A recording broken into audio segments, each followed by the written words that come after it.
Charlemagne the God is a disgusting and depraved individual, and I didn't even know just how bad his backstory was until academics recently exposed him. But now, in my opinion, I think the Charlemagne situation has gotten much more serious than just a back and forth with academics, and I think that we seen him panicking on his podcast the other day, looking like he was about to cry, and I think that's because the whole world is about to wake up to the fact that this guy is disgusting, he is depraved, and he should not have anything to do with the media platforms that he has something to do with. I cannot believe that Netflix is doing business with a guy that's been accused of the R word on a minor. I didn't even know that Charlemagne's paperwork was this messed up.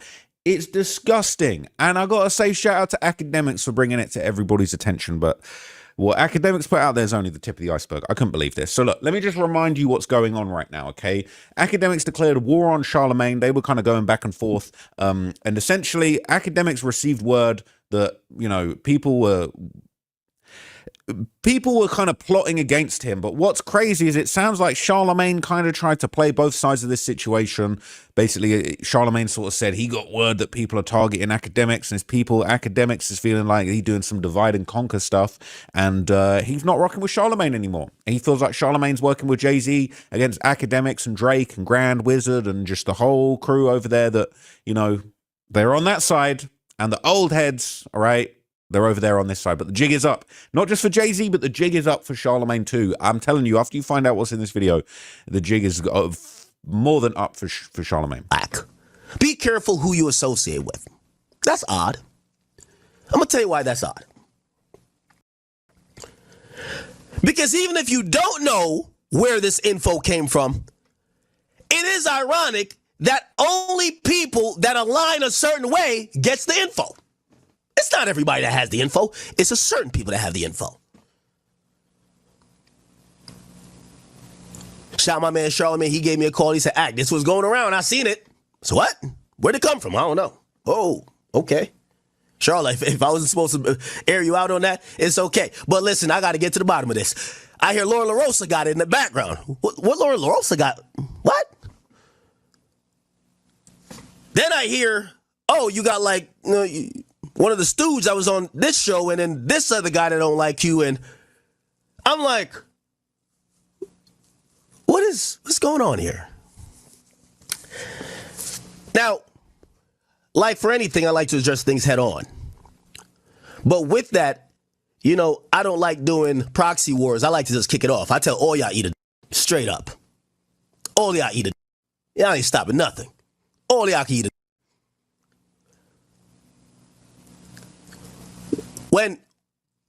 When there is entities that's plotting against me, don't be the messenger. You either with me or against me. No DJ Khaled's around my book. No DJ Khaled's around my book. Get the away.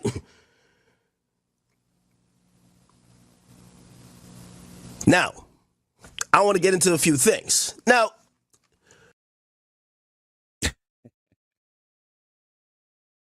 so look, this is just one example, okay? Charlemagne's twisted. So academics was upset that Charlemagne's kind of over there picking sides with Jay-Z over on that side, conspiring with the whole Rock Nation cabal of people to try and take him down. Academics been facing kind of crazy allegations, lawsuits. They've been stalking people that work with him. There's been a lot going on. So he's just pointing it out that Charlemagne, he's had some weird cases. Why is he around? He tweeted ages ago, R. Kelly had the best celebrity S-tape of all time, an S-tape that included a minor, so confirmation of the PDF file, inclinations of Charlemagne the God. And he said, R. Kelly looks 20-something. The fountain of youth clearly can be found within teenage...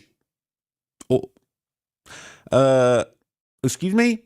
So this is the type of thing Charlemagne's tweeting out in 2010, okay? And he does have a serious case on his record, which we're going to get into in a minute, but let's show the back and forth. So Charlemagne would later react to academics' comments, okay, and he would look absolutely shook. He looked like he was about to cry. When he saw what academics said to him and academics was going nuclear on him, I'm telling you for a fact that in this clip, in this video, his life's flashing before his eyes and he's realizing, oh shit, the #1 person in this media space, he's pulling my card, the jig is up. I know I've got R cases. I know I've got audio of me admitting to drugging women. Yes, he does. He's got audio where he admits to drugging and R-wording women. He admits it.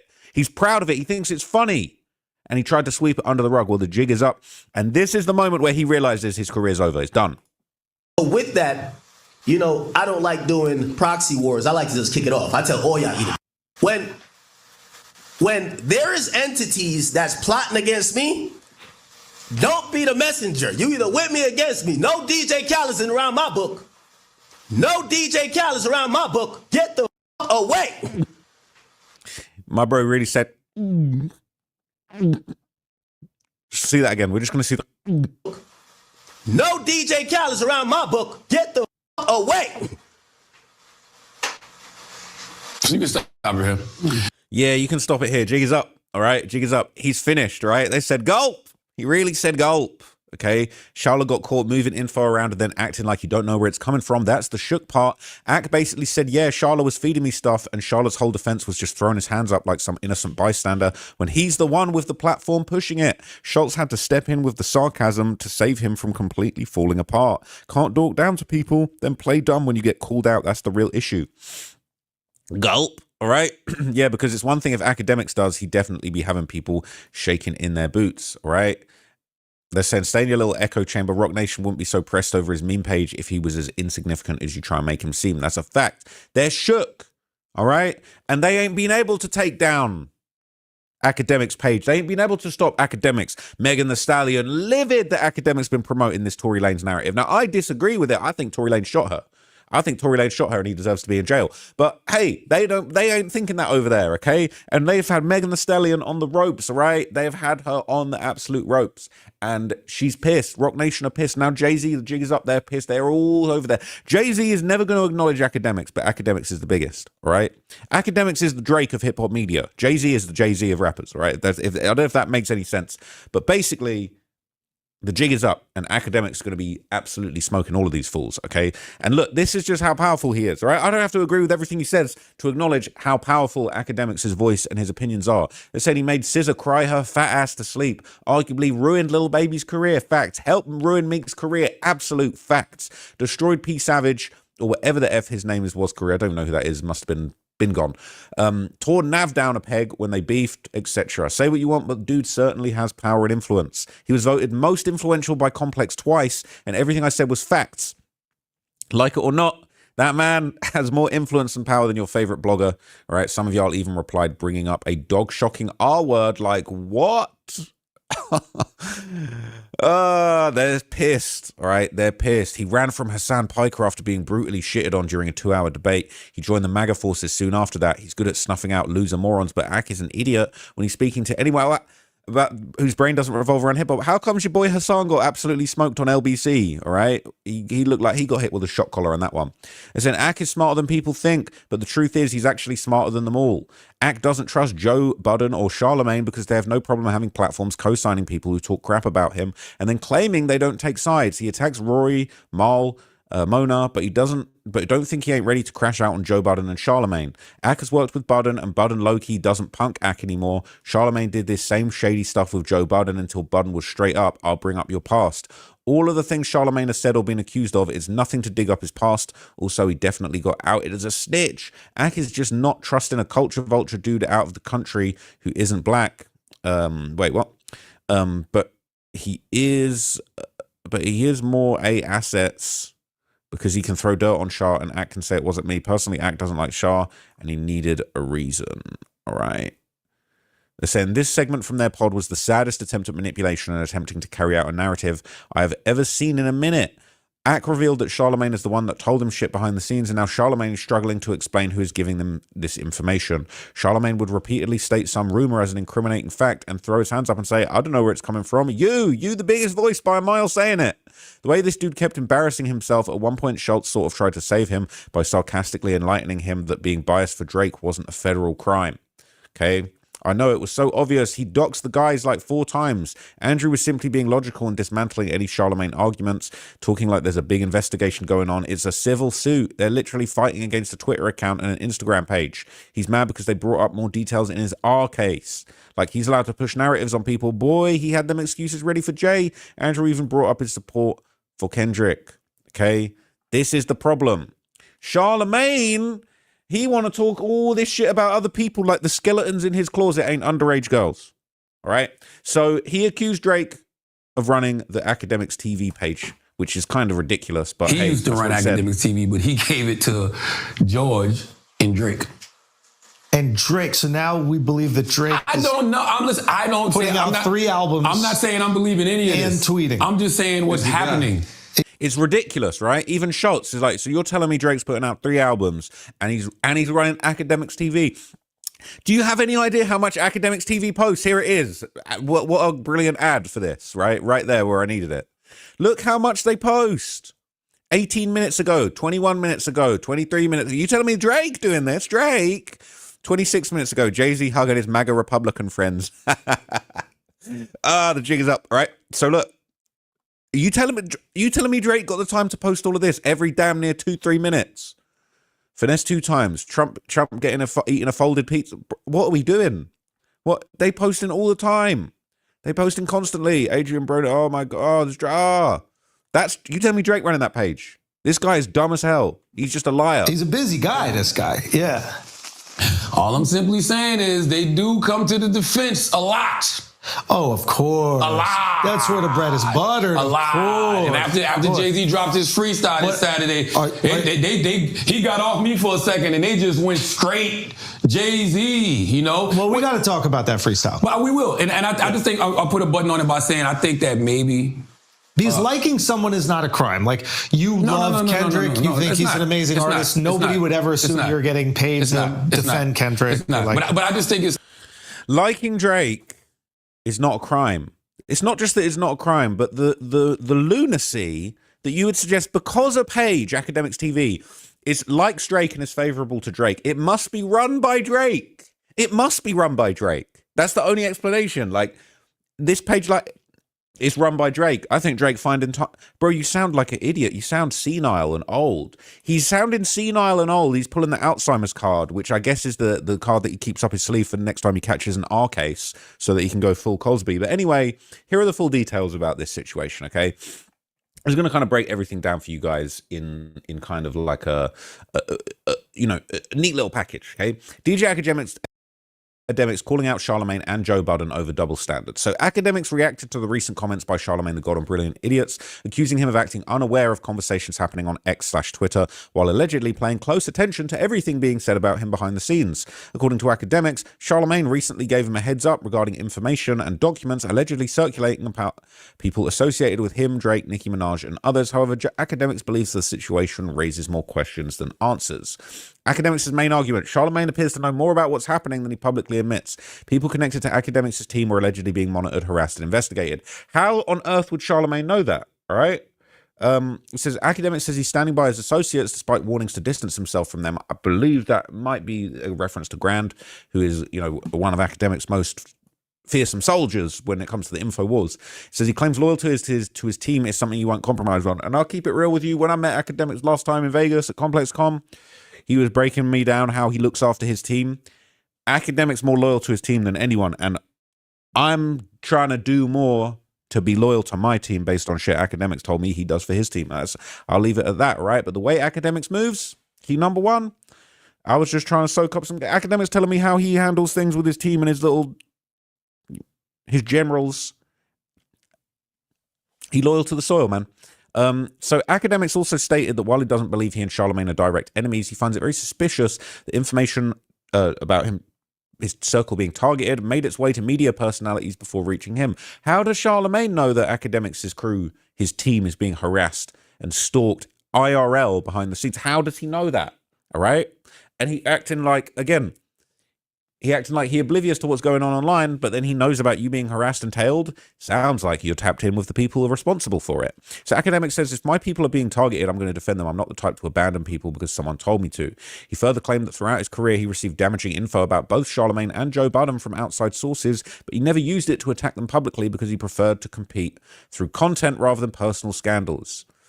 Listen, say what you want about Academics, bro, but nobody outworks him. He absolutely just has this game on lock. And he sticks by people. And he's definitely got a lot of dirt in the chamber that he could easily pull up if he wanted to, but he hasn't, and he doesn't. I've just realized my lights aren't fully on. Let me get the lights on. Yeah. I got my little better lighting setup. It's kind of dark in here today. I turn my lights up slightly so you can see me better. Anyway, it says, so academics called out Charlamagne the God and Joe Budden for what he sees as inconsistencies regarding gambling promotions. According to ACT, some media promotion personalities are quick to criticize gambling sponsorships and creators connected to betting platforms while simultaneously benefiting from similar advertising partnerships themselves. You can't criticize others for gambling promotions while participating in the same type of business. The standard should be the same for everybody. The ongoing back and forth has become one of the biggest media discussions online, with debates centered around loyalty, media, influence, industry politics, and claims of selective accountability. All right, it's okay when they do it, but it's different when I do it. Type shit. Right, because I'll be doing the prize picks. That Charlamagne and them are dancing on Academics' grave because they had some trouble with some steak sponsorship that they did a little while ago. Meanwhile, you pop in prize picks, you pop in all type of gambling sponsorships over the years on your various shows. So Academics would respond to the allegations that he is being sponsored, and basically he kind of would essentially like break down sort of some of the background of where the money's coming from, and I'll just play you the clip and you'll get an understanding. Oh my God! Nah, you gotta get to that. Yo, we gotta go back. You gotta get to the top. Many months later, I heard it, and y'all are playing with my family, my legacy. It ain't just me. Yo, I keep telling y'all, Grant is undefeated. Yo, Grant is undefeated, bro. Y'all ain't know they were dancing like this. Go to cell block 1. To make sure you hide your sister's promo. Shit, goddamn. Oh my God. Nah, you gotta get to that. Yo, we gotta go back. You gotta get to the top. What? Oh, nah. many months later, I heard it, and y'all are playing with my family, my legacy. It ain't just me here. And now I'm gonna say something to you niggas. Don't be putting me in no motherfucking pedophilia ring. Yo, let me tell you this. Yo, I want to state this. Y'all, I could print this and put this anywhere. And I hate to tell y'all this, but it go back to what I was even saying with even was it Ray Daniels clip? Yeah, let me tell you, I know y'all want to say, like, you got Charlamagne hit me up saying that, you know, Grant is being powered, or Grant and Academics TV or whatever is being powered through MAGA funding. I keep telling all y'all the same. And I said to Charlamagne, just like I said to Meek Mill years ago, bro, at the end of the day, Drake is my favorite rapper. He's Grant's favorite rapper. And everybody on my team, our favorite rapper already is Drake. So, listen, that's the best thing. That's the best gift Drake could ever get. Is that these niggas in media and the way how they gonna give it up, they love his music. I'm gonna be honest, maybe it would be different if we like Big Sean's music the most. But I'm gonna keep it a bean with you. Half the time when Belt to Ass is getting put on the timeline now, it's not because it's getting paid for. It's like, yo, his fans is up, nigga. Like, his fans is running shit. That's how it goes. So the arguments being made is, Academics, he's paid to support Drake. He overly glazing Drake. You know, the deeper, just so you understand, like, the deeper allegations is this is like payola. Basically, Drake's just got all the money he's paying for support. He's just paying Academics and Grand at Academics TV and all this stuff. Or he running Academics TV, and it's payola. This is the thing that's ridiculous, is that he just likes Drake. He loves Drake. He's always liked Drake, even when Drake wasn't fucking with him. If you go rewind the clock back, Drake was on live and Academics in the comments, and Drake like, yo, get off my live. Like, he wasn't rocking with Academics. Drake used to be rocking with Charlamagne. I might send me bottles to Charlamagne. You know what I'm saying? They had a little beef, squashed it. Drake sending bottles. Like, listen, Academics ain't being paid to support Drake. He just loves Drake, okay?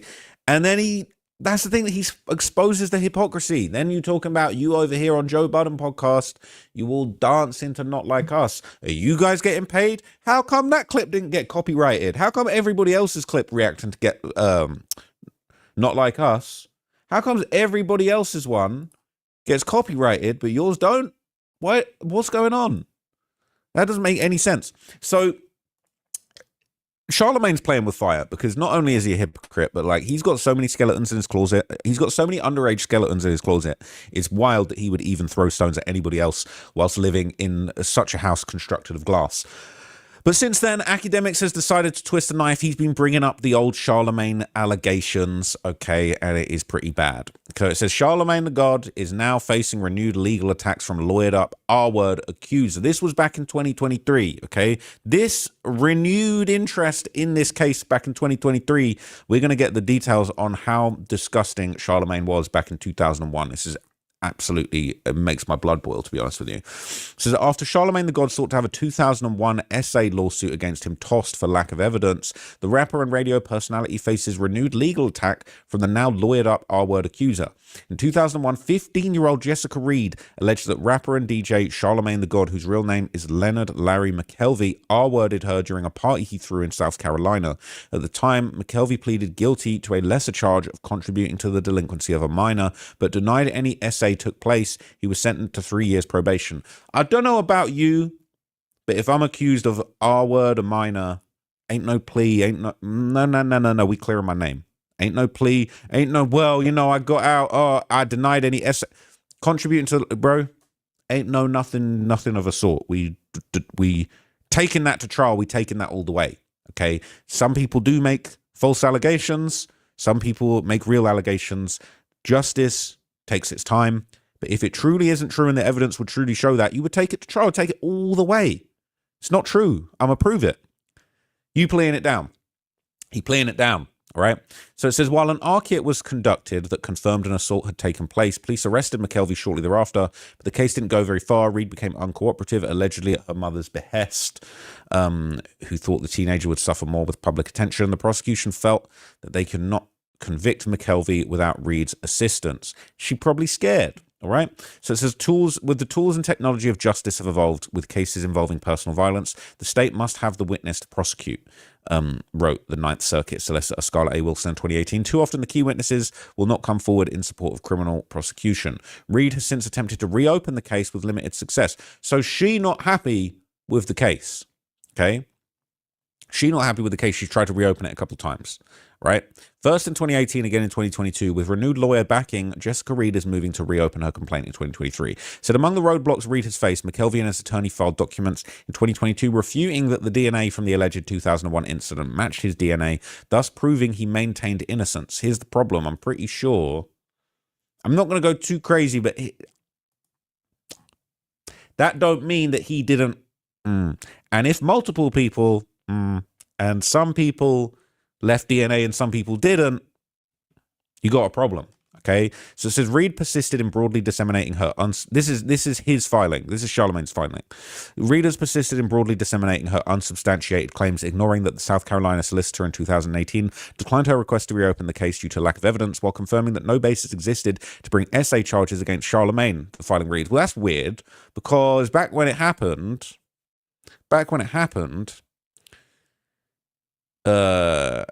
it was alleged that an essay took place. You pled guilty. You pled guilty to a lesser charge, but you pled guilty to a lesser charge. So why didn't you fight it? If there really no evidence, absolutely no way this ever happened, why didn't you take it all the way? That's what I don't understand, right? That's what I don't understand. And I don't understand. This is the one thing against the victim I would just say is that if he pled guilty, I guess she felt like he pled his way out of what really happened. And, you know, she felt like she didn't really get the justice that she deserved. But he pled guilty to a charge. So it said this is the same essay claim that was fully investigated and dismissed by authorities in South Carolina more than 21 years ago. Why did you plead guilty to a lesser charge then? Wrote McKelvey's attorney, Michael Weinstein. At the end, my client voluntarily submitted his DNA, and it was confirmed the DNA was not found in her R kit. That doesn't necessarily mean that you didn't could have used protection. That's all I'm saying. Okay. Sound like the kit did prove that she was R-word. So no DNA found in the R kit. It's an interesting way of putting it. Now, I'm going to look into the full paperwork on this, okay? But it's very interesting, okay? Why are you pleading guilty to a lesser charge then? It says it's also the same matter that Miss Reed tried to reopen in 2018 that the Solicitor General declined to reopen, suggesting, among other things, it wasn't ethical to do so. Reed also filed a federal lawsuit against McKelvey in New York in 2022, accusing him of willfully, unlawfully, and feloniously engaging in PV relations with them as a 15-year-old female child when he was 22 in the 2001 incident. Okay? So here's the thing. You going after academics, but this shit ain't going away. You got egg on your face, bro. What? You got a weird case, bro. What's going on with this weird case? What's going on with this weird case? And why are we keeping that? We sweeping that? We sweeping that under the rug? Are we? I'm not. Huh?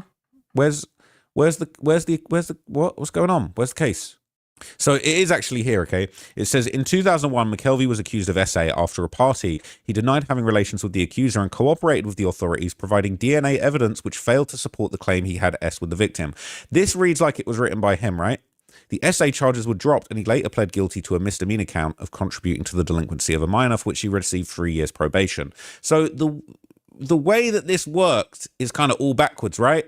He denied having relations with her, providing DNA evidence, which failed. Well, the DNA evidence, I believe, this is like over nearly 20 years later, this DNA evidence thing gets brought up, and they're basically just saying, well, there was no DNA in the kit. That's all they're saying, right? But they're rewriting history to make it seem like that's how it went down. When really, he was accused of SA after a party. He denied the relations. Were the charges dropped? Says that he basically let's just get deeply into it, okay? Let's just get deeply into it, because these sources and the way that the sources are translating into Wikipedia just don't really seem to add up. Inside the disturbing are allegations against Charlemagne the God, hip-hop's biggest voice. It isn't the only alleged incident he's had to answer for in 2018, okay? So the Wikipedia page is given a very, very simple and sort of back-to-front explanation of the crime, but this article from the Daily Beast, right, kind of gives a little bit more information, okay? It says that the victim claimed that the radio host R-worded her when she was 15. She also claimed that Charlemagne continued to violate her by denying the SA allegation and offering up his own version of events to many followers and fans. A Berkeley County incident report from June 2001 detailed the SA, and according to the report, police responded to the short-stay Naval Rec Center in Charleston, South Carolina. There, Reed's friends told deputies they'd been given a drink that tasted like soda, and she woke up to a man trying to kiss her. Then they found Reed in the room across from where she was, naked and crying, stating she'd been R-worded. The two girls were subsequently transported to the Somerville Medical Center, a 45-minute drive away. Charlemagne was arrested June 22nd and served with a warrant for criminal sexual misconduct with a minor in the second degree. The warrant stated the defendant was a 22-year-old adult male who did willfully, unlawfully, and feloniously engage in PV intercourse with a young'un. Reed had implicated McKelvey while at the medical center. Examinations corroborated the assault, right? And you talking about DNA. Oh, no DNA though. No DNA though. Well, how did it go down? So the sheriff's office was contacted by the victim's mother. She became uncooperative with prosecutors during the case, and as a result, they felt a conviction of him on the arrested charge would be impossible. I wonder why she became uncooperative. So he pleaded guilty at the time to contributing to the delinquency of a minor, a less severe charge, and received 3 years probation. So I'm not seeing they dropped the charges. I haven't seen anything to suggest the charges were dropped. So 2 decades later, Reed's mother, Jocelyn, took responsibility for her daughter's lack of cooperation, telling the blast she was just trying to protect her daughter from the suffering. With the support of her mother, the 32-year-old Jessica Reed is now exploring her legal options and speaking out. Usually McKelvey's famous interview subjects are the one in the hot seat, but a 2013 video, the host addressed the SA allegations against him in an interview favorably titled Charlemagne Explains Being Falsely Accused of R-Word. And in the video, DJ Academics asks him how he beat the charge, to which he responds, I didn't do it. He says that he was 20 when he threw the party. According to the arrest warrant, he was 22, so he's a liar. He specifically recalls a girl in attendance. She got drunk, high, or whatever. Something happened in the room with a couple of my dudes. I didn't R-word her, just the homies, just, you know what I'm saying? I didn't R-word the minor, just a couple of my dudes, a couple of my guys, a couple of my homeboys. You are disgusting, sir. You are absolutely disgusting and depraved, right? He insists that he left at that point. Next morning, I'm hearing she says she got R-worded. It's the latenightcreep.com. Latenightcreep.com for sure. That's you. Stay creeping. What's the Stay creepy. You be creep. He is a creep. wildest shit you ever did? Like Charlemagne the creep for sure. after, like, since you gained fame with, like, either groupies or I don't do that shit. I'm scared of that kind of shit. I done had a rape charge before. Oh, for real? Hell yeah, I'm scared of that kind of shit. I don't even play them. You got like a charge? How you beat that? Because I didn't do it. It was a criminal sexual conduct with a minor charge. That mean you would have to like register for this? Yeah, it was the year 2000. 2000, 2001. I think I was like 20. I was 20 years old. My cousin had just graduated from high school, and he had got a scholarship to Penn State University. I had a party. I had all of these chicks at a party. Like I was doing overnights I was working at Z93 then. So I had all these chicks there that I met through radio, and chicks that my dude had known. I used to always see this chick with my dude. So I bought. It was the year. I invited her to the party. She was at the party and shit. She got drunk, high, whatever. Something happened in the room with a couple of my dudes. I'm asking them, did they mess with the chick? After the fact, after she pressed charges, and they was like, no. But they was like, yo, she's bugging. I remember the night of, they was like, yo, she's in here bugging out. She's kicking over the TV and she's trying to set shit on fire. I'm like, what the fuck? Because I had left. So the next morning, I'm hearing she said she got raped. She got raped. So I go to the hood to ask what happened. They like, yeah, my cousin who had got the scholarship, yeah, he's in jail now. What you mean he's in jail? He's in jail. They said he raped the girl. I'm like, get the fuck out of here. I go down to the jailhouse.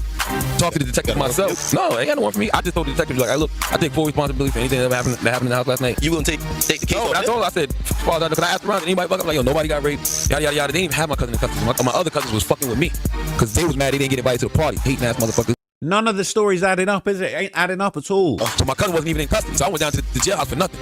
So I'm like, I take full responsibility for everything. I bought the alcohol. They was like, well, you're not even of age of alcohol. And I'm like, well, how'd you get it? Well, I got a crackhead to get it for me.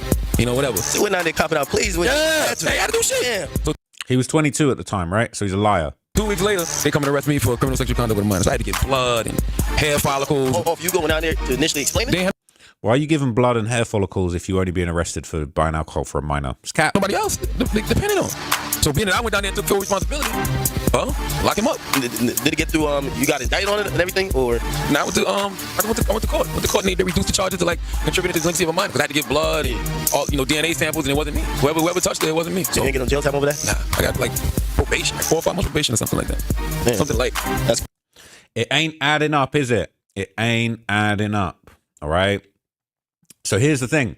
He told a similar story in his 2017 book. He wrote about a charge as a turning point in his life. He said he rented a cabin at a place called Short Stay, invited a whole gang of people to come over and party. The night started off great, drinking, smoking, dancing, bullshitting. One of the girls passed out, and then she woke up later that night, claimed some dudes at the party had essayed her. I wasn't there. I'd left to get some weed.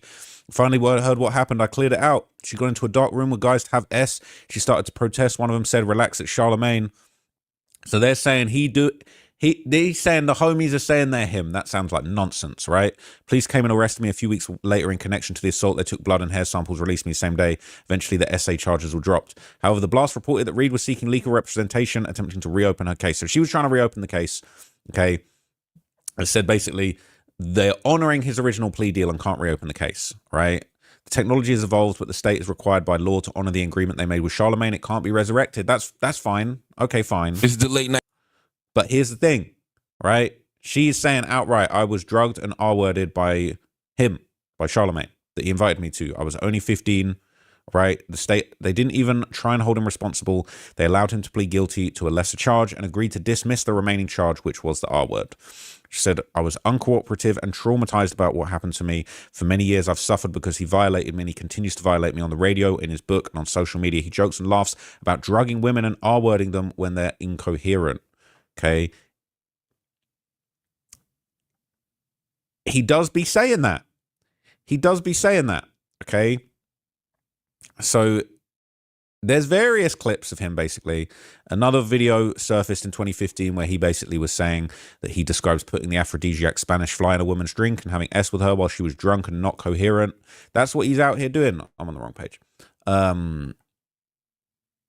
Charlemagne the God in 2015 admitted he had S with the woman when she wasn't coherent. I feel like this isn't going to work. Hang on. Real Myrtle Beach, South Carolina. I got this girl real drunk, and that sentence sounds a little fishy. I got her drunk. I didn't just get her drunk. I remember I went to the sex store and got Spanish fly. Oh, so you raped her? Shut up. Spanish fly. They sell it in the sex store.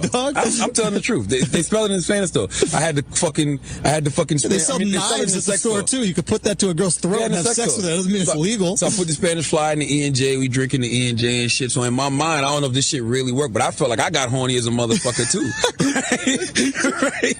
So she was drunk and shit, and we had sex and shit, and like a lot of my boys was trying to come in the room and fuck her. I'm like, nah, chill out. I can't. I'm not doing that. I'm not gonna let you run the train on it. That's rape. Yeah. Okay. So, right? Yeah, if you let your boys come in and do it, right, that's our word. What, like your boys was doing the thing at the party in 2001? What are we talking about? So it's just one-on-one, it ain't rape. Yeah, so the next trains are rape. So the next morning she wakes up. And we talk about it. And she's like, what happened? I'm like, we had sex. She said, okay, well, I'm glad it was you. Then a couple days later, she's like, yo, are you sure I only had sex with you? Because one of my stupid ass cousins was going around saying he fucked her, which he didn't. I know for a fact he didn't. Okay. I was there the whole time. Yeah. He did not fuck her. Yeah. He looked at her naked, but he didn't fuck her, right? So I'm telling her, no, me and you just had sex. Nobody else did nothing. So it just was weird that she was like, well, I'm just glad it was you. You know what I'm saying? Because in my mind, I'm like, yo, you could have been in a real bad situation if it was another motherfucker there. She was in a real bad situation. Man, a girl just said, yo, at least you raped me. I didn't rape her. I did not rape her. Hey, if it was any of your cousins or friends, it would have been rape. But I didn't rape her because me and her had every intention of having sex with each other. So then why would you put the Spanish fly? I'm still a freaky motherfucker, but was she passed out while you fucked her? Nah, she wasn't like... She was like one of those drunks where... No, she was one of those drunks where like... She was one of those drunks where she was like... she wasn't coherent, but she was up. You know when your girls is... Like when you're blacked out, like that... Don't know what the fuck's going on type shit. Like she was really... So she was blacked out. She didn't know what was going on. Excuse me. So there's more clips that have now resurfaced. Okay, another clip from Brilliant Idiots resurfaced where Charlamagne made more disturbing comments about things he might have done in the past. And let me say this because I don't have a vendetta against Charlamagne. We've never done business. He's never been disrespectful or anything towards me. He's always provided a very neutral perspective to the things that have always been going on with me or stories that he's reported. So me personally, I don't know him. However, you're not lying about this. Area, Myrtle Beach, South Carolina. Mm-hmm. I got this girl real drunk and that sentence sounds a little fishy. I got her drunk. I didn't just get her drunk. I remember I went to the sex store and got Spanish fly. Oh, so you raped her? Shut up. Spanish fly. They sell it in the sex store. I'm telling the truth. They sell it in the Spanish store. I had the fucking. They sell knives in the sex store. Of girls. I was a real. Listen. Was she passed out while you fucked her? Me and Malika were alone for a while until the EMS got there. Like we were by ourselves. It was just dark, and then I just remember sitting on the curb just crying.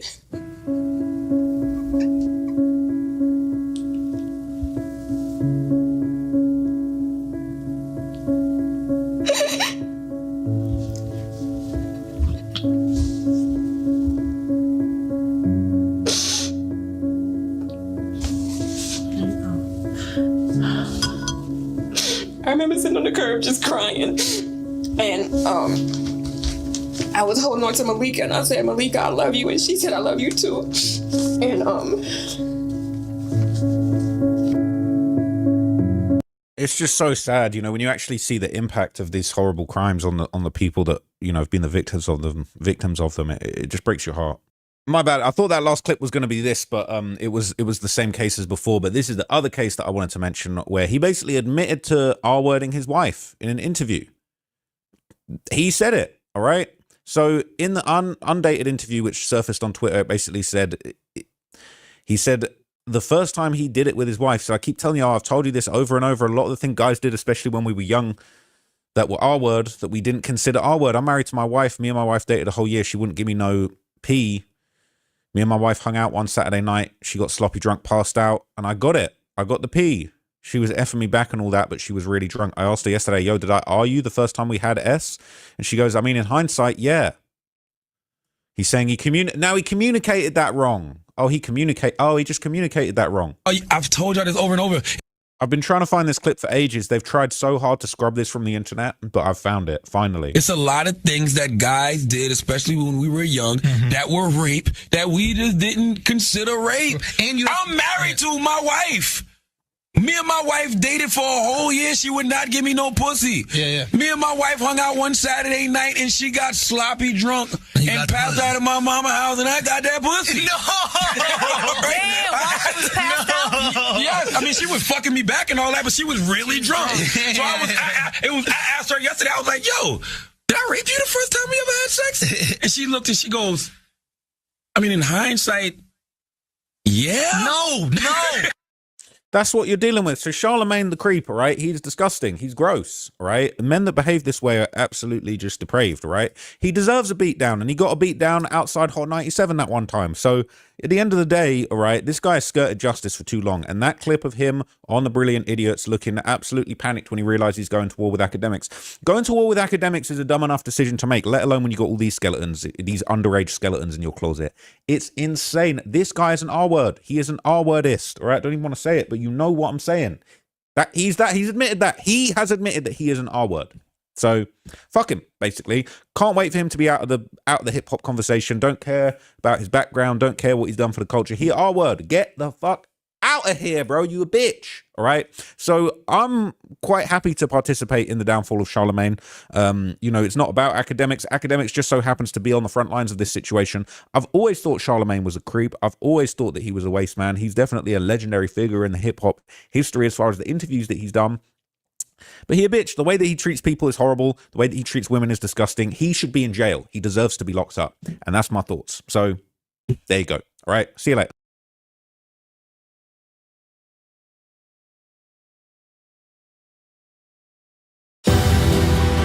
America has played scared. Let's just face it. We haven't had a expansionist president in our lifetime, period. There is a huge hypocrisy in the way that most people in the West have even paid attention to what's going on in Iran. In just 3 days, we don't have an exact death toll, but it could be more people than have been killed in Gaza in over the 3 years. Oh my God, that's preposterous. And you are can so just invent privileged. statistics. We just had Homegirl talk about how there's 70 to 80,000 people who've been slaughtered in Iran. It's not 70 or people might have been 80,000 slaughtered in Gaza. I got him elected twice. He was stone cold loser. You're a stone cold loser. Your response? I guess he's got this stone cold stunner thing that's happened to him, and maybe he's confused and thinks I'm Steve Austin. As the bodies of protesters pile high in Iran, one fact stands clear in a deeply complex debate about American supremacy. The Islamic regime is vile. We don't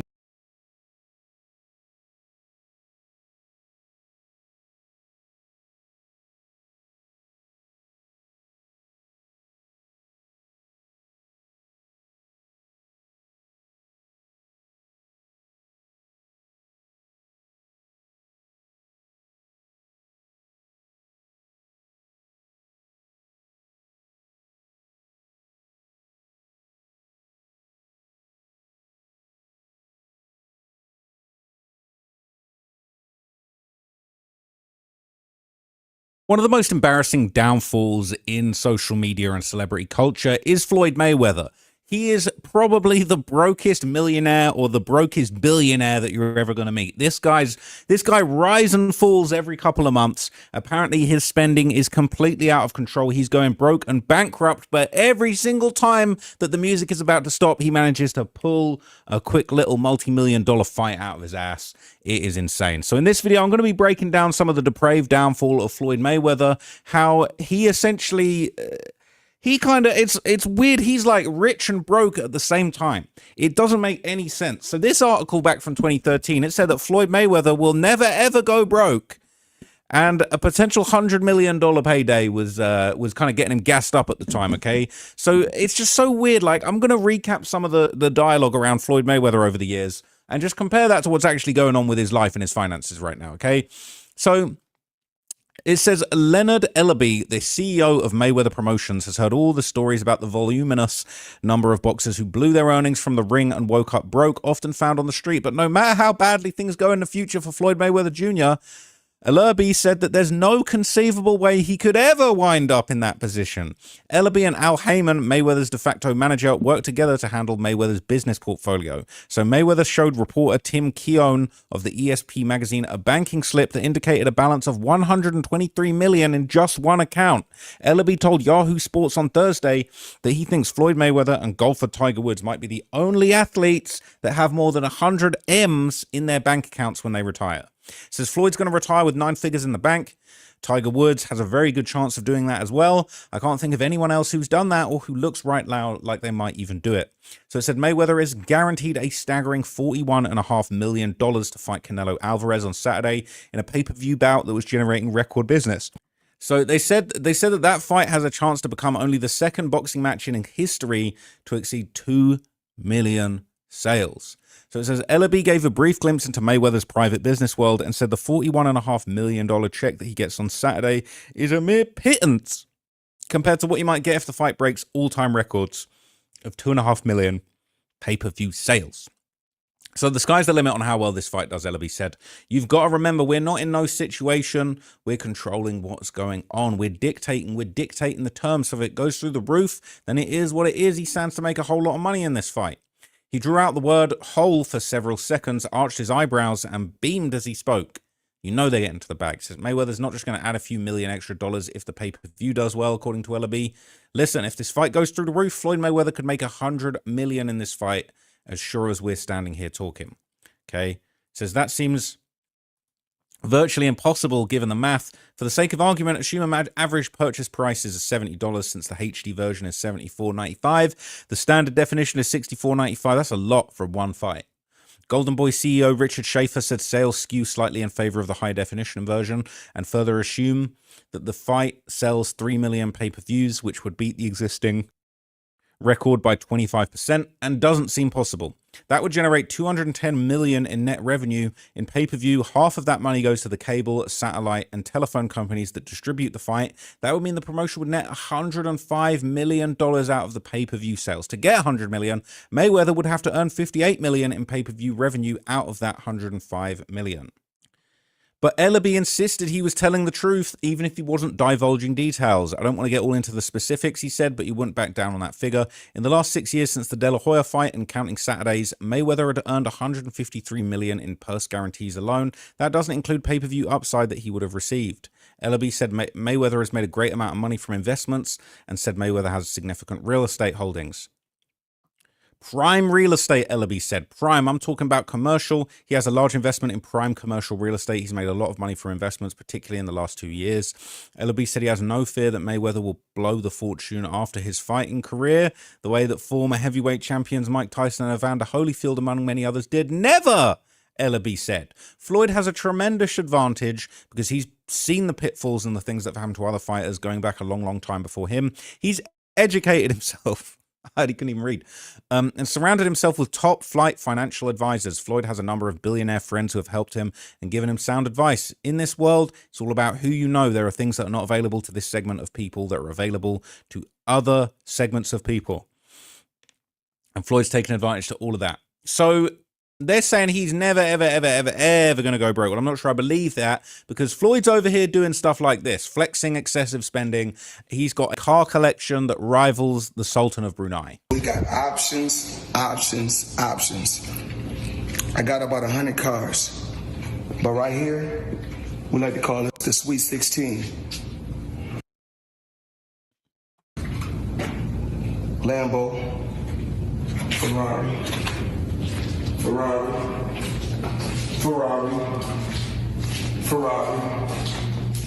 Lambo,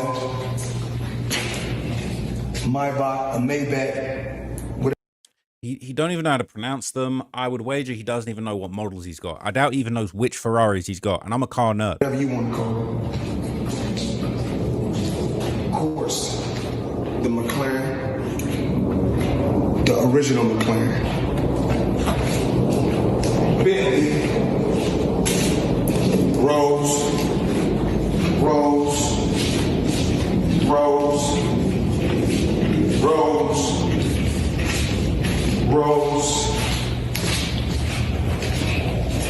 the Maybach truck or Maybach truck whatever you want to call it.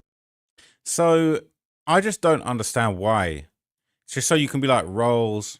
You can't drive all these cars at once, and they're all depreciating assets. It makes no sense.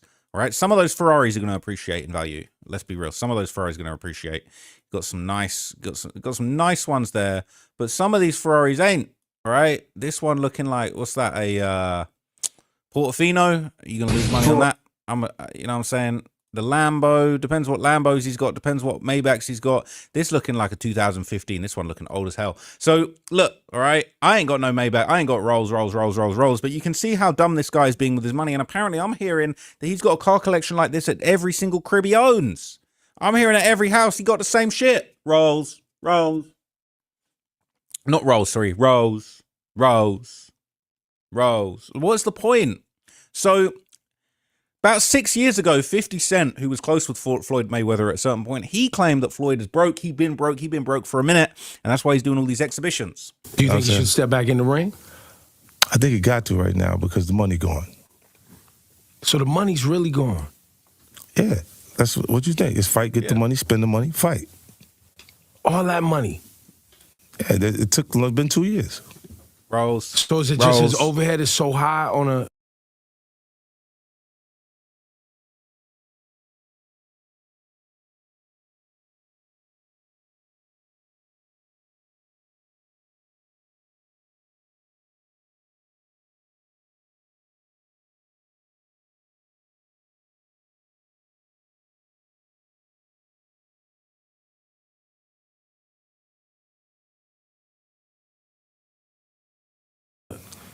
day to day, month to month, like I don't know.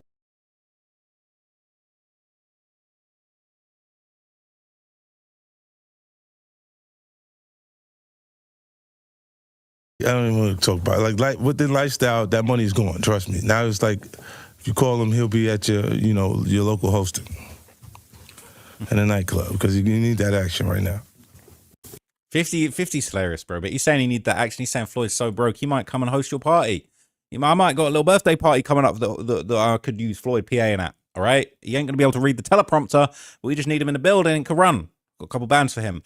But apparently Logan Paul also claimed that he hadn't been paid after fighting Floyd, and he says that Floyd Mayweather low-key tried to finesse him out of a bunch of money. No, I didn't make as much money as you'd think fighting Floyd. Did you get paid from that? He still owes me $1.5 million, maybe more. How does he owe you the money? Why don't you just Here's what happened. He pre-sold the fight using my likeness to some company in, I think, Dubai or like the Middle East for $10 million cash. We ended up doing the fight in the States with a different company. That is the company that put on the fight. That is the company that paid me. But he sold our fight with my name and likeness to someone else in Dubai for $10 million cash. It's our fight, bro. Our deal was 15%. He smoked me. So I got 15% of it. 15% of $10 million is $1.5 million. That company paid him that money, is suing him. I actually don't know the status on that lawsuit. I should check in because he still owes me money, but he has a bunch of legal trouble at the moment. I don't think I'm ever getting the money. He just sold his house in Vegas. Did he really? Yeah. I think, he's facing a bunch. Rinsed on that house. He started at $14 million. Yikes. Sold for 6.6. No, I didn't make as much. His face at the end. Yikes. That's big yikes right there, okay? No, I didn't make as much. That's what Floyd's accountant's doing. When he going rolls, that's the face his accountant's pulling. So according to reports, some of Floyd fights, including the Conor McGregor fight, actually had empty seats and some promoters didn't even make money on them. We're about to find out. There's no such thing as fake. I'm working for ESPN. We're broadcasting the Mayweather-McGregor fight live. And to this day, they will tell you that's a record. That's the biggest fight ever. That thing was sold out. That place was... People were dressed up as empty seats, and I mean thousands of people. No. I bought my mother's ticket that day. That day, my mother decides that she wants to go to the fight. So I'm in there, and I'm telling the world that this place is sold out because that's what's on the screen. It's not even close. Yeah. This isn't like, it's pretty much this isn't. There's thousands of empty seats. That was the first time that in my own life I ever just, wow, fake news is real. Wow. And then Mayweather, they wanted a rematch. They were begging. They were doing more media trying to get a rematch than they did leading into the first match. And the guys that wrote the checks. But why didn't it sell out? I mean, it's such two big draws. They promoted it so well. All anybody's talking about. Yeah, there's still a number. Yeah. I mean, no matter how big a draw is, there's still a number. If this guy got 100 million, this guy got 100 million, then you got to advertise it and promote it. You got to bring it's the guarantees that kill everything. If they were just getting percentages, then obviously everybody would. You're saying the seats were empty. I can understand it not making the money, but the seats being empty seems. So they're saying the promoters lost money on Floyd, right? So they doing Floyd a guarantee of a certain amount of millions. And then before you know it, they're saying, well, there ain't enough people in seats. This ain't really making sense. He trying to get the rematch. The promoter's saying, bro, the last time we lost money. F that. So reports would also claim that some of Floyd's biggest paydays, all right, and claims that he was a billionaire, his very biggest payday, it's just all cap. It's all been exaggerated. He was never rich, as he said. You'll see reports. You mentioned 100 million for Floyd. The reports are 130. First off, he's never gotten 100 million for a flight. Not even remotely close. But there's reports of 130. Wow. There's reports online that Floyd's a billionaire. There's reports that he was the highest paid athlete in this year and this year and this, over Christian Ronaldo. You think it's bullshit? I know it is. And there's public companies they do business with. HBO would be one of them. Find an executive to back the claim. It's never happened and it won't be. And how do you know it's bullshit? He makes very good money because I know the fight business. I've been in the fight business my whole life. I'm a promoter right now. I was. So this guy actually knows what's going on, all right? And he's spilling the beans saying Floyd, he ain't what he says he is. It ain't legit. And he'll basically go on to say that the most money that Floyd ever made from a fight is allegedly much less than people would think. I worked with the commission. I mean, I've been on every single side of this. But there's a lot of people that know the fight business. Why aren't other people discussing it? You sound like your friend right now. No, I don't think that's true. You sound like your friend right now. What is it, Brian? Brian? Yeah. He's like, I calculate everything. Yeah, you right. can only make this much. And Floyd's like, but you don't know. There you go. Yeah, well, there you go on that. But yeah, if you sit and you looked at it, I think that you come to that conclusion pretty fast. And you did say something I want to take issue with. You said a lot of people know the fight business. Yeah. I don't think you know 5 people that know the fight business. I don't. Very respectfully. But I don't think, there's no one you went to school with. There's no one that you were buddies with. Teacher asked your class, what do you want to be when you grow up? Nobody said I want to be in the fight business. That's true. There's probably 5 men alive. So if you had to guess, what do you think's the most Floyd ever made in a fight? Oh, I think that Floyd's he's probably made about 60 million before in one night, which is crazy numbers. Mike Tyson, to put in perspective, when he fought Michael Spinks, that was the biggest fight of all time. When that fight happened, and one got 30 million and one got 29, and that was backed publicly. And Diet Pepsi sponsored that fight. I mean, some of those numbers were very public, but no, 100 million, 130 million. They just didn't happen. Are they all lying? Like all the top guys? I don't know. I don't know what they're claiming, but I know that Floyd is still getting in there as recently as this weekend because he needed the money. And I know you think Floyd's fighting because he needs the money? Doesn't need the money. Yeah. Really? Why? Saying Floyd needs the money. Okay, he needs it. He broke. Now, what's crazy is Floyd Mayweather recently filed a lawsuit claiming that he was getting scammed. All right, and it's very easy when you're this down bad. All right, you might need to just try and put it on someone. You might need to convince the whole world that someone else is the one who's scamming you here. This is Floyd Mayweather sues over alleged $175 million fraud. He claims his jewelry and his jet and his money are all missing. All right, it's insane. Okay, love the glasses. All right, those are sick. Those are fire. But anyway, all right. Says attorney. This is an update. Let's read that at the end. Said Floyd Mayweather said he got cleaned out to the tune of $175 million, claiming a former close associate ran a years-long scheme, allegedly draining his bank accounts, hijacking real estate deals, pawning off his jewelry, and even making his private jet disappear. Poof, it disappeared. According to a bombshell lawsuit obtained by TMZ Sports, Floyd claimed Jonah Recknitz spent years gaining his trust before allegedly becoming the boxer's de facto money manager, real estate guy, and banking middleman.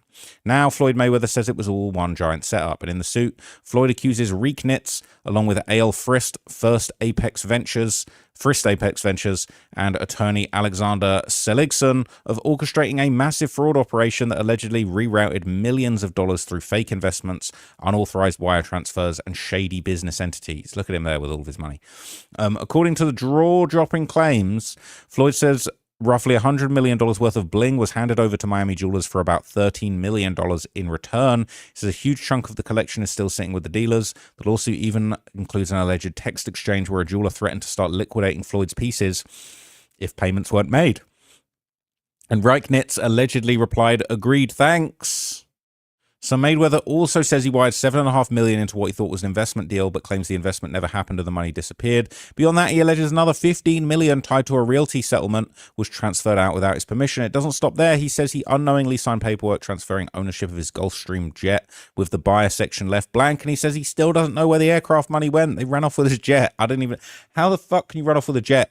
Says Floyd further accuses Frist of falsely presenting himself as a top executive of Varda Properties, despite never holding these positions. Mayweather suing for at least $175 million in punitive damages and a full accounting of where all the money allegedly disappeared. But litigation is nothing new for Floyd. The boxer's been involved in a rash of lawsuits recently, suing Showtime for $340 million, with Mayweather accusing his former network partner, with the help of longtime advisor Al Heyman, of stealing from him. So here's the response. It says, attorney for the defendants, Morris Mystery, tells TMZ, we have thoroughly reviewed Mr. Mayweather's lawsuit. His claims against our clients are utterly baseless and refuted by substantial documentary evidence, including Mr. Mayweather's own correspondence. Our clients intend to vigorously defend against these claims and are confident that once all the facts are presented in court, not only will our clients be vindicated, Mr. Mayweather's gambling issues, prolific spending habits, monies owed to third-party creditors and IRS tax liens and levies, as well as other unseemly behavior, will be exposed. And we believe that Mr. Mayweather will be the one paying significant damages to our clients. A source close to Reignitz disputes the allegations entirely and says Mayweather's financial, tax levy, and lien issues date back to at least 2018, years before they were ever involved with them professionally. The source claims the boxer's long-standing financial obligations and disputes were pre-existing and not caused by Reignitz. But unfortunately, Floyd has recently been exposed in a bombshell video by our guy Spencer Cornelia. Okay, he's one of the biggest scam busters on YouTube behind CoffeeZilla, and he is debunking many of these claims, revealing that Floyd has apparently been pawning off jewelry so that he can get loans to pay the bills. This is why. Around August 2025, Floyd needed cash money, so he decided to start pawning his jewelry. Here's a text on August 25th, 2025 of Jonas sending Floyd an image of his watch and the word loan below. That represents that watch as being within the group that was being pawned. Here's the second image sent on that day. The top image is a collection of watches that were grouped together for a November loan and that many had been returned after the balance was paid down. Here's the next message of another collection of watches that were used for a loan. The image on the left is an exhibit Floyd included in the complaint. Within this list are 4 of the watches you see in the text message on the right that were included in the group of watches that were pawned. This indicates he continues to lie about not knowing that his watches were getting pawned for a loan to fund his lifestyle. What was told to me is that Floyd was running out of money. Now, obviously, his broke is a lot different than broke for me and you,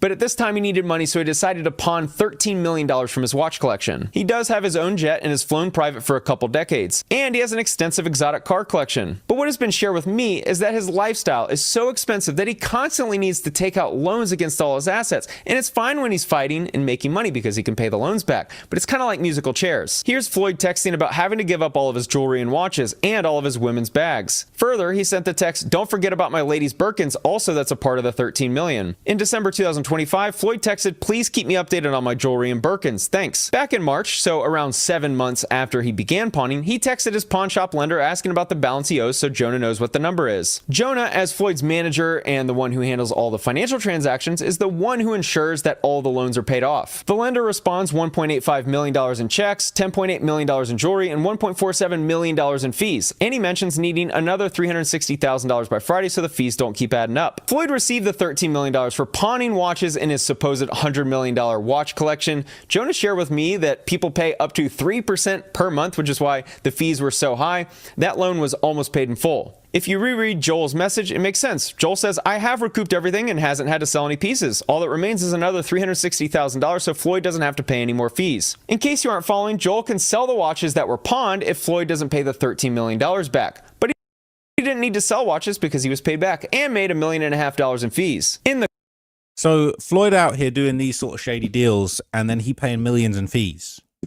He paying millions in fees. He's compounding the problem, right? Compound interest could have got him out of this situation if he'd committed early enough. But now that compound interest is beating his ass up like Manny Pacquiao.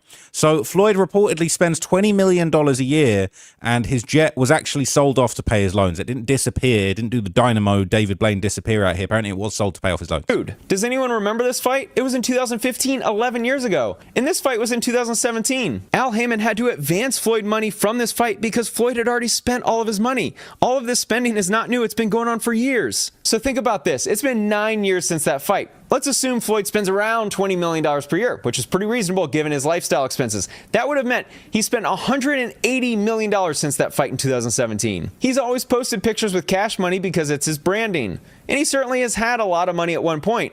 But spending a couple $1,000,000 per month blows through this cash instantly. Floyd may have had a $100 million jewelry and watch collection, and that's certainly wealthy to me and you, but when you're spending $20, $30 million per year, that $100 million can dry up pretty quickly, which is why he now needs to exit retirement to fight Manny Pacquiao for a payday. One of the other claims is about Floyd selling his jet and not receiving any money. There's mention in the complaint that the block for the purchaser was left blank. What the media misunderstood was that the plane wasn't sold for $1 like the complaint lists here. Here's the actual signed contract, which does list the consideration of $1 and OVC, and you can see Floyd's signature down below. I think what was misunderstood is that the plane didn't actually sell for $1. OVC means other valuable considerations, which means the sale was for more than $1. This happens when private parties don't want the amount known to the public. Here's the text message between Jonah and Floyd. Jonah sent the payoff letter from the lender of his private jet, as well as a letter from Navy Federal Credit Union regarding a $2.787 million payoff. What happened was Floyd took out a large loan against the value of the jet. So when the jet was sold, a large chunk of the money went to pay off the loan and many of his other debts. Here's the payoff demand statement for the jet. Highlighted is borrower named Floyd Mayweather. The total loan payoff is around $2.79 million, and the highlight in the bottom left is the property collateral as the Gulfstream Learjet. This is the bank wire transfer receipt from the credit union. Both of these documents were sent to Floyd, so he's clearly lying about the jet only selling for $1 and him being out of the know on the jet selling.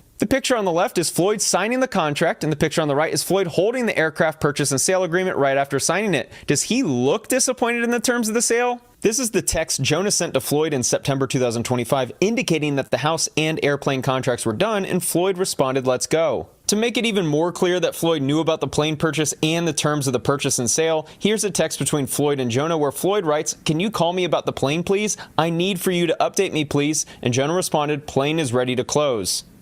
So he sold his plane, right? And we don't know exactly what for, but then they're talking about they dipping into the proceeds and paying off debts. He probably wasn't very happy to hear that. So, okay, from there, all right, this is the last thing I'm going to show you. There's claims that Floyd needed help from this company that he's now suing to pay his baby mama. He owed his baby mama over $1 million in back child support. And I ain't going to lie, baby daddy's down bad right now.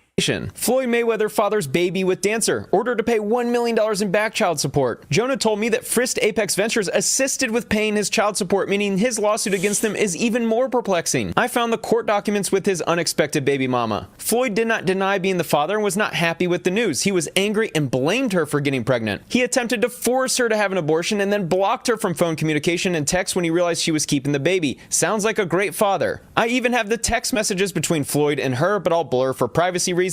It's not good. Here's the child support payments that stopped in December 2024 when Floyd was really having money problems. Floyd was ordered to pay $32,850 a month in child support, in addition to $933,050 in back support. This is how you go broke. I also have a letter from the IRS for taxpayer Floyd Mayweather. This is the notice of levy from the IRS for his unpaid $3.35 million in taxes from 2018. This was sent to Wells Fargo to seize any money in Floyd's Wells Fargo account, and they did the same for his JP Morgan Chase account. Here's an official IRS tax lien document sent to Floyd Mayweather on his property for the amount owed of around $7.28 million for the years 2018 and 2023. Some might say he's not going broke, he just wants to push off paying back the IRS, but I think this next document is a smoking gun. This is the collection appeal request Floyd sent to the IRS on why he couldn't pay. The explanation he sent was, "Need more time to gather the funds to pay in full." This is the IRS about to start seizing his assets. This isn't a personal loan. Why in the world, if he's made hundreds of millions of dollars, why doesn't he just pay the couple $1 million so he can get the IRS off his back? Jonah still hasn't been...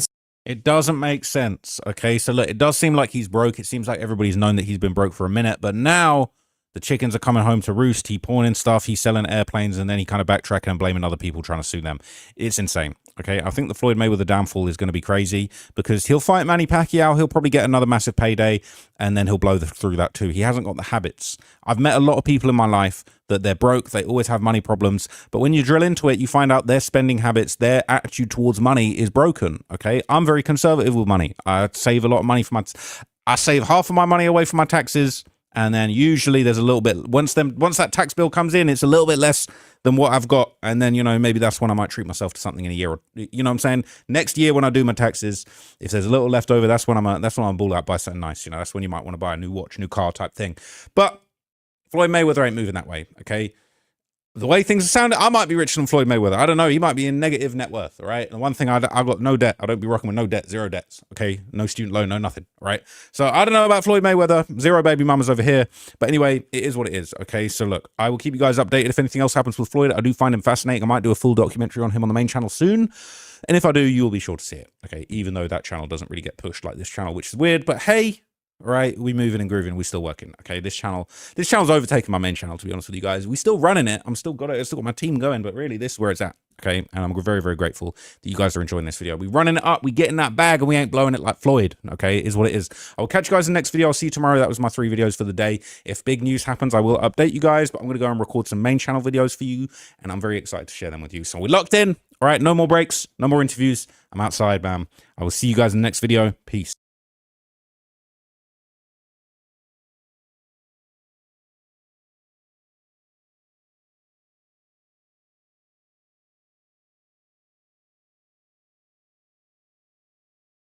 People, it's happened again. Another No Jumper host has been arrested, and this time it's for murder. Over recent years, No Jumper has developed a reputation as a pipeline that takes figures from the gangbanging world of the LA streets to being entertainers, podcasters, and rappers. But unfortunately, as we see time and time again, not everybody makes it to the promised land of podcast glory. In fact, over the past few years, an unsettling number of hosts, affiliates, and regular faces connected to No Jumper have ended up tied to serious criminal cases. This has created endless rumors online, with people making ridiculous claims that real law enforcement, the FBI, the ATF, the CIA must be heavily monitoring or even are the ones operating the No Jumper podcast studio, with many people pushing the wild theory that the owner, Adam22, might just be a full-blown federal agent. Anyway, there's no real evidence that ties No Jumper to the feds. That's just the reality of hosting and offering opportunities to so many figures that have got ties to the real-life streets and gangs.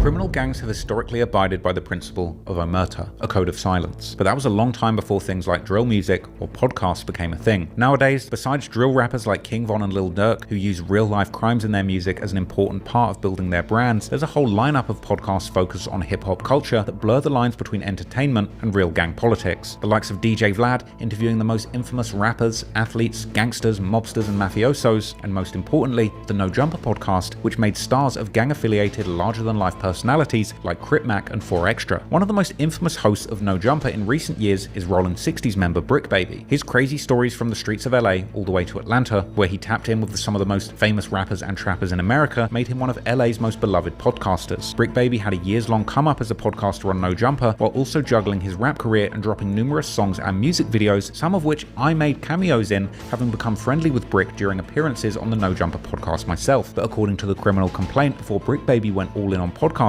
he was still connected to street activity. The criminal complaint would paint a picture of Brick Baby still ripping and running in the streets of LA and paying percentages of robberies he was involved in directly to Big U. However, this wasn't the only suspicious street activity that would come back to haunt Brick during his podcast arc. He was also connected to the ambush on rapper Quando Rondo in August of 2022. Quando, who had $1 million bounty on his head after Chicago drill rapper King Von was shot dead in a fight with Quando's entourage, would visit Los Angeles and be ambushed by masked shooters who had flown all the way from Chicago to kill Quando on behalf of Lil Durk, allegedly. But things went wrong, and they ended up killing his cousin Lil Pab, real name Savia Robinson, by mistake. But to make matters much worse and more complicated, Brick Baby and Big U's names were brought up into the mix immediately. Quando's tragic situation was allegedly the culmination of a multi-year back and forth with Big U himself, as Quando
Everyone tells you the $100 XRP is a fantasy.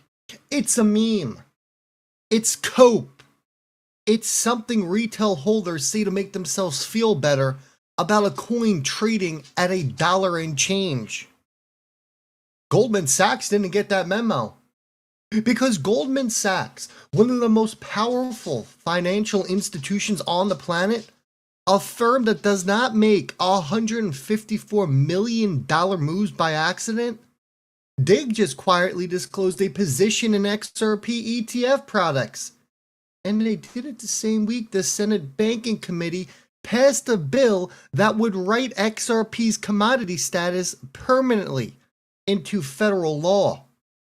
So before anybody tells you that a $100 XRP is a fantasy, I want to walk you through exactly what happened, because the people with the most to lose if they're wrong are betting real money that it isn't. Let's get into it, folks. Today, we got 5 major developments to cover, and they all connect into one picture that I think is genuinely worth your full attention. Before we get into the news, let's talk about XRP right now. Let's talk about where XRP currently sits, because the context matters a lot here. Now, you see it on your screen, XRP is trading about $1.12. And on surface, look, if you've been in the space for a while, them numbers might sting a little. We've seen the highs, we've seen the hype cycles. And here we are. 10 years later from me buying my first XRP, $1.12. But here's the thing, and this is the part I really want you to sit with today. XRP is down roughly 62% or so from its cycle high. It's maybe higher than that. It's early to math. 100. It's down a lot. How about that? Its cycle high this time around is around 370, around $1.12, a little more than that. You get it, it's down, right? All while you had Goldman Sachs, who was just quietly, under the radar, building a $154 million position. All while the Senate is actively legislating commodity status. While JP Morgan and MasterCard are running live cross-border transactions on the XRP ledger. And while 7-spot XRP ETFs are pulling in net inflows, even as Bitcoin ETFs are seeing outflows. Ethereum as well, let's make no mistake about it. XRP is down? Sure. I agree with that. I think everyone can agree with that. And if they don't, they're lying, because the numbers prove it. But you want to know who's not down? The institutions aren't. That is not the behavior, folks, of people who think that an asset is going to zero. That is the behavior of people who are accumulating before something actually shifts. Now, I'm not here to tell you what to do with your money, right? That's your decision and yours alone. But I'm here to show you the data so you can think about it clearly. And what the data is showing right now is a disconnect between price and fundamentals, that is. Honestly, one of the starkest I've seen in any asset class over a long time. The price of XRP, make no mistake about it, it is still retail driven. The fundamentals are increasingly institutional. And when that gap closes, and historically, it closes fast. So let's go through what's actually driving this. Up first, the Clarity Act. And that's not, I got a duplicate. Hold on. I got the Clarity Act news here. Gotta find it. I have the wrong tab open for you. Right here. We can't use that one. Gotta use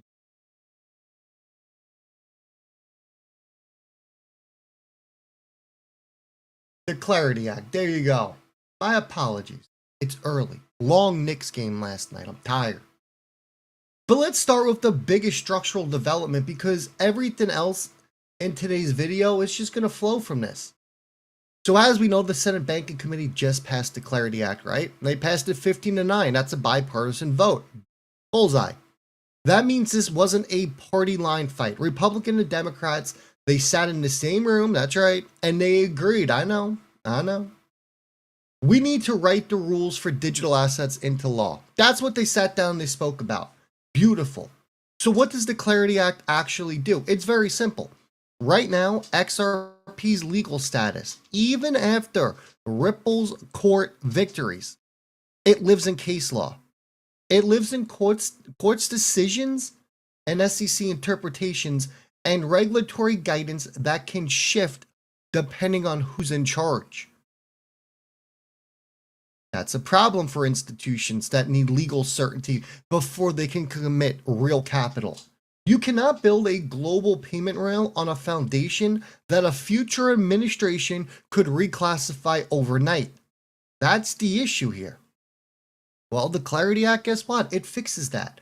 It would write XRP's classification as a commodity permanently into federal statute, not a ruling, not a memo, a law. And that law would place XRP under the CFTC's jurisdiction. The same agency, think about this, that regulates your gold, your wheat, and your oil. We're talking hard commodities, real assets that the global financial system is built around. This is what we call the institutional unlock, because the moment you have statutory commodity status, every compliance department at every bank, every asset manager in the world, they can all tick a box. The legal framework exists. We can now allocate towards it. Now, this bill has passed committee, but it still needs to go through the full Senate vote and get signed. It is not law yet. But the fact that it cleared committee 15-9, it tells you that this has the votes. This isn't getting killed in the committee. It's moving forward. And the market, they have not fully priced in what happens when it crosses that line. This is the legislation on a ticking clock. And everything else we're about to talk about is already happening before it passes. So I want you to imagine what happens after it passes. And look, it's going to pass.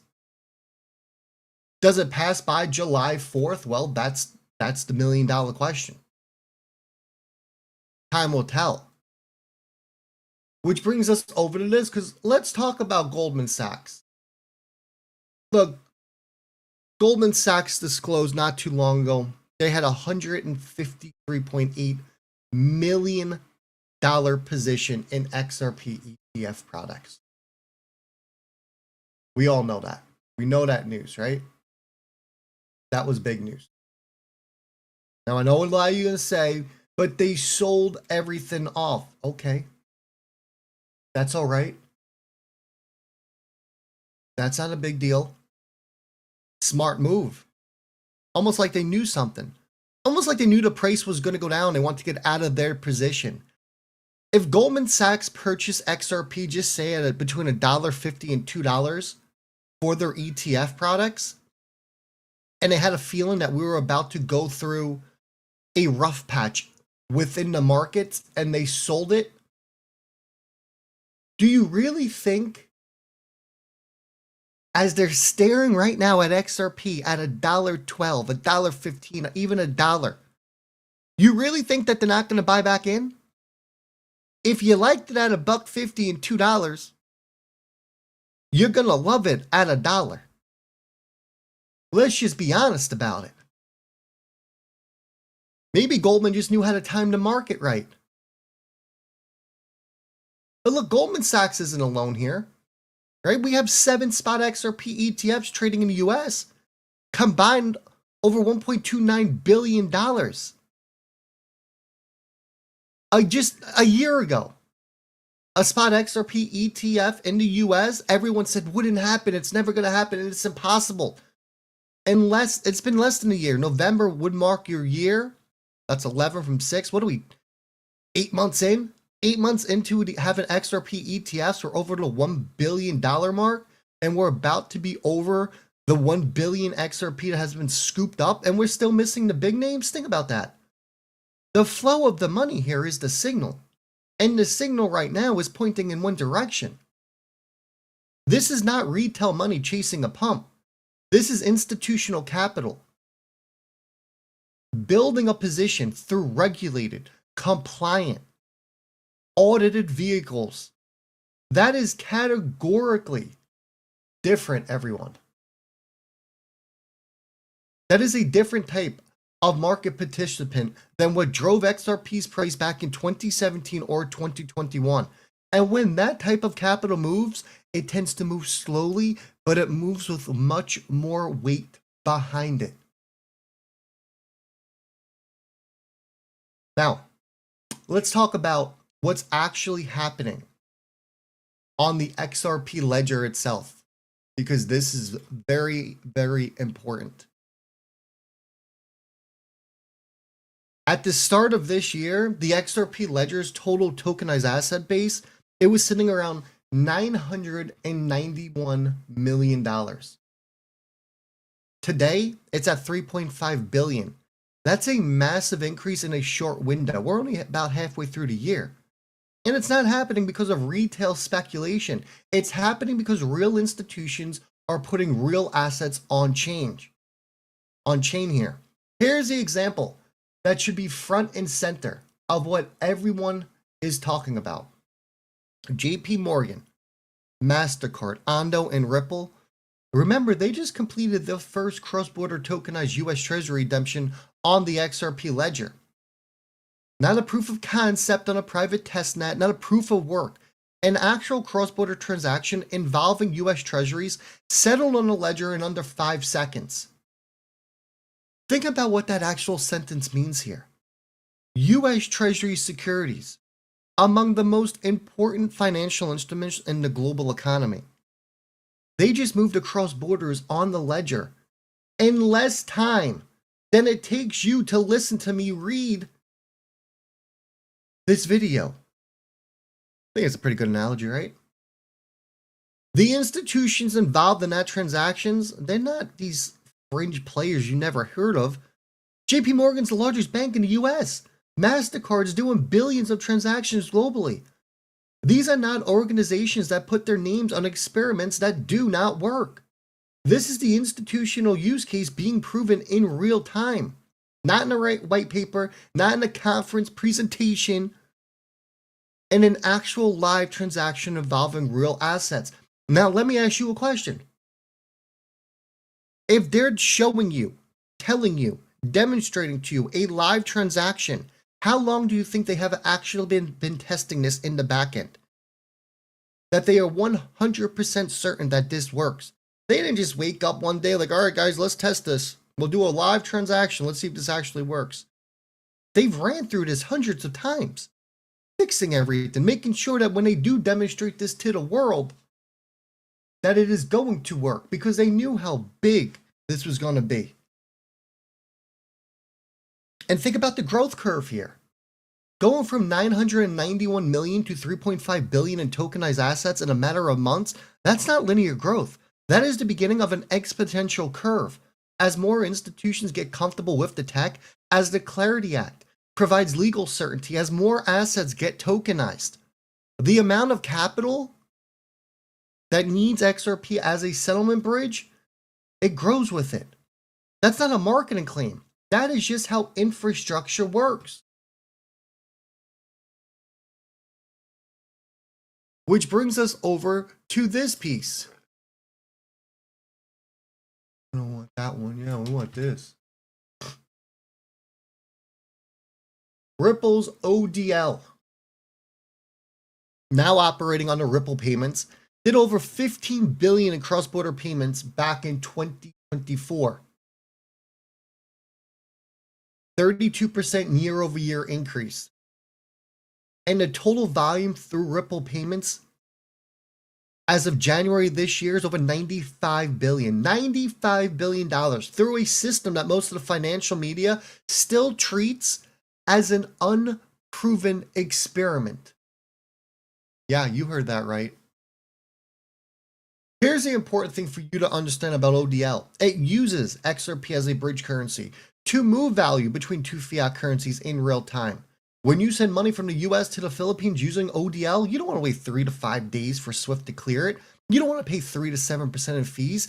XRP is purchased on one end. It's transmitted and sold on the other. The whole thing settles in roughly 3 seconds at the fraction of a penny. That's the product. And it grew 32% last year before the Clarity Act passes, before Goldman entry normalizes your institutional participation, before the tokenization wave we just talked about really gets going. Now let's talk about the math that makes the $100 thesis something other than fantasy. SWIFT. The existing global payment messaging system that most of your international bank transfers run through. It does about 150 trillion a year. Yes, 150 trillion a year, flowing through a system that takes days and charges significant fees. If just 1%, yes, a single percent shifts to ODL over time, that's 1.5 trillion in annual transaction demand running through XRP. If it hits 10%, that's 15 trillion. And remember, every on-demand liquidity transaction requires XRP to be purchased, to be transmitted, and to be liquidated. That is direct functional demand on the asset. Not speculation, not hype. Structural demand from the volume of global payments. The math is the foundation of the 3-digit thesis here. We're going to connect it all in just one moment, don't you worry. But I want to close with this, a section that I think stands out about XRP's long-term price trajectory. And it comes from an institution, a large institution, that has a lot of skin in the game. Standard Chartered. One of the largest international banks in the world. Yeah, they put out XRP price targets. Yeah, they updated their XRP price targets. A lot of people got pissed, but that's all right. Their 2026 target, they put it all the way down to $2.80, which from where we're sitting at $1.15, hey, still a meaningful move. But the targets that matter most for today's thesis are further out. Their 2028 target's $12.60. Their 2030 target is $28. And here's the crucial part about this. Standard Chartered is explicitly tying the $7 to $12.60 range to the Clarity Act passing. They're saying that once institutions have the legal framework, once the compliance boxes can be ticked, that's when you see capital deployment at scale. And that is what will drive this asset into double digits. Now, I want to be careful here because price targets from any analyst or banks, they're not guarantees. I wish they were, but they're not. And that right there, that is not Standard Chartered. They're not promising you $28. They're building a model, they're making assumptions, and they are publishing their best assessment. They could be wrong. Markets are unpredictable, especially when you've only got $2 trillion in them. But here's the question I want you to sit with. If an established global bank with institutional credibility is modeling $28 by 2030 as a multi-year conservative path, accounting for regulatory development and gradual institutional adoption, what does that ceiling look like if adoption moves faster? What does it look like when you factor in the full tokenization wave, the on-demand liquidity volume growth, and the capital that has been sitting on the sidelines waiting for legal clarity? Standard Chartered is drawing the floor of a scenario where things go roughly as planned. The upside case is something else entirely. Look, SWIFT moves $150 trillion a year through a system that was built in 1973. It's slow, it's expensive, and it was designed for a world without the internet. XRP settles in 3 seconds at a fraction of a cent per transaction. The technology isn't even a debate at this point. The question has always been, when does adoption actually happen? And the answer is now, not someday, now. On-demand liquidity is at 95 billion in cumulative volume and growing. The XRP ledger has 3.5 billion in tokenized assets and is accelerating. JP Morgan and MasterCard just proved it works in live cross-border transactions. The infrastructure's here. It's already running. Now add in the regulatory layer. And remember, Standard Chartered only did their price model based upon the regulatory layer here. Standard Chartered did not factor in the adoption that XRP takes away from SWIFT. They didn't factor in a 1% or a 10% or a 20%. Brad Garlinghouse, what do you say? 30%? 20 to 30%? Think about how much money that is. Think about how much money is going to be running through the ledger. Remember, if it uses the XRP ledger, the person using it on either side, side A and side B, they must buy and hold XRP.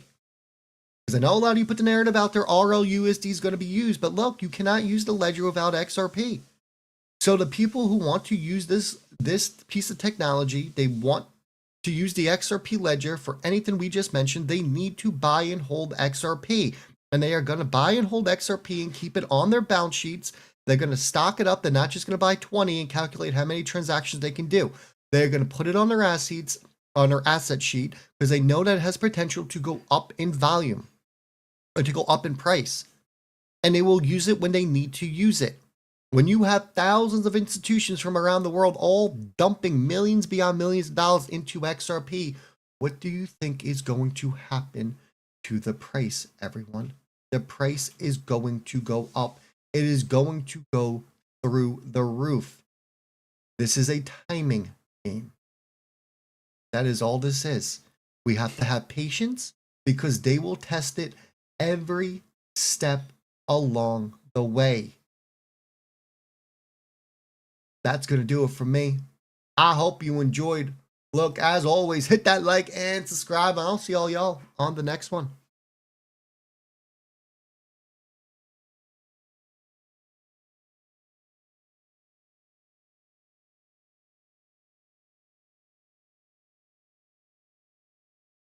There will be a lot of people who are using blockchain and DLT, and they may not even